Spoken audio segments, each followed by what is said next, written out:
Action. We had a lot of directors that were interested in directing the movie. We got Antoine Fuqua, who is a genius and just unbelievably gifted. Going right to his face, and you can see his face going up. He wanted to be on board, and we wanted him to be on board. I mean, he's very talented.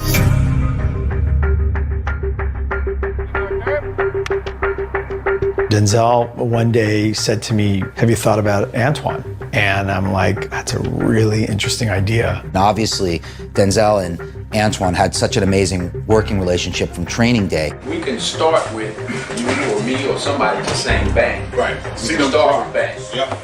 Yep, okay. You know what I mean? Do that. We sent him the material, and he responded to it, and we sat down, and he had tons of ideas, and it was, you know, just basically enjoyed the rest of the meal because the deal was done. That's right. He immediately called me. He said, I love the script and I want to get together and want to talk about everything, the characters. And the first thing you want to do is characters, characters, characters, characters. Richard wrote a great script. It was always built in to take its time. It allows you to go deeper into the character. What Antoine does in such a beautiful way is watch his actors.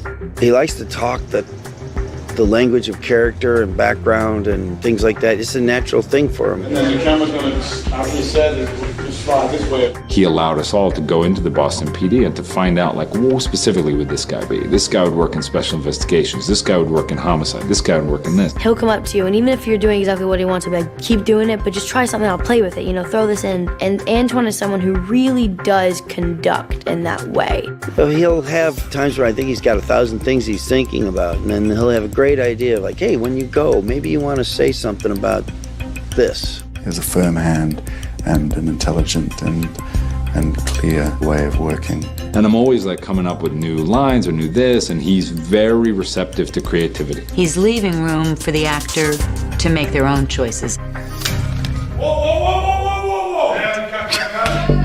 I can honestly say that Antoine sees things unbelievably clear, and he had an idea for how to give the action a hyper-real sense and yet grounded. The first step was having long conversations with Denzel about those action sequences and what they could be. We do this. See, go for charm. That's when we do this side. He's a great actor. How do you take acting and make it action? That's it. That's it. Let's look at this as if it was a scene of dialogue.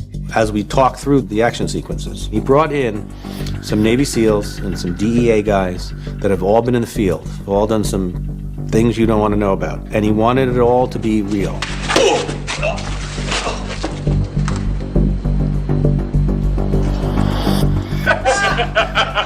I spent time with Jason and Todd, the producers, and Denzel. We talked a lot about what that equalizer thing is. What is the equalizer thing? We got to make sure Robert McCall has a certain look in his eye and a certain way that he sees a room. 16 seconds. I thought, how do I show that? And then I started experimenting with, what if I can go into the eye? What if I can hear the heartbeat slow down or hear the breathing slow down? And what if I could see it from his perspective, how things come into sharp focus? And it's all really happening in seconds, how they assess a room. And then all those things they figured out, you watch them go into action. These things don't last long. It's not going to be, 5 minutes of action. It's going to be actually really 15 seconds of action.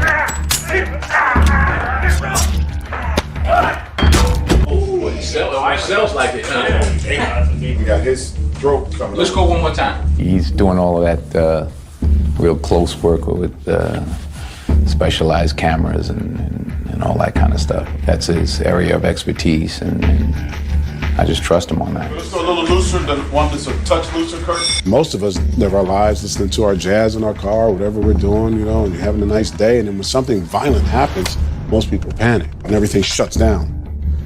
But a person of violence, everything slows down and becomes more in focus. Even the breathing slows down. He's like that, but on a different level. It's not like he kills you from a distance. He gets in your face and he's watching the light go out in your eyes. That's a different type of human being. That's a man that understands violence. Now he's talking, now you got nothing. See? Here it is. Oh, come on. So I started doing studies on it, talking to psychiatrists about it, talking to people who do this for a living, some SEALs, some special forces friends of mine, some undercover cops that I know really well. They're the nicest guys in the bar. They don't have anything to do with violence, man. They do that for a living, unfortunately. They see the worst of mankind, but if you engage them and that switch goes off, everything about them changes. And it's all instinct. And you don't want to be in a room with a guy like that when he explodes.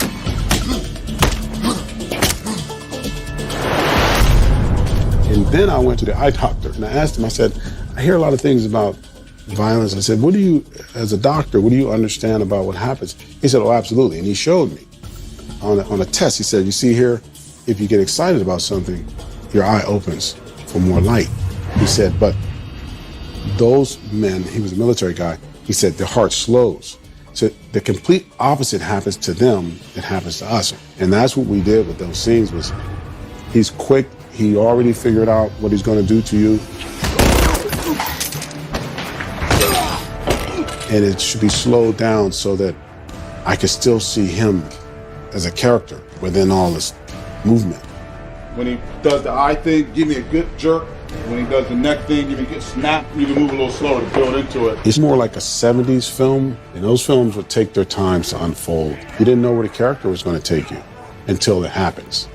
And then you're in it by that point. Yeah, nice guys, good sell. Good sell, guys. We wanted to make a film that it's like a stick of dynamite, you know. It's always interesting to watch the wick. It's sparkly and interesting, and then you know it's going to explode at some point. You see it in the wide. Let's get a longer lens. What makes this work with the way you fight. Yep. Then all of a sudden the Russian coach. We got all that. There we go. Great, let's go again.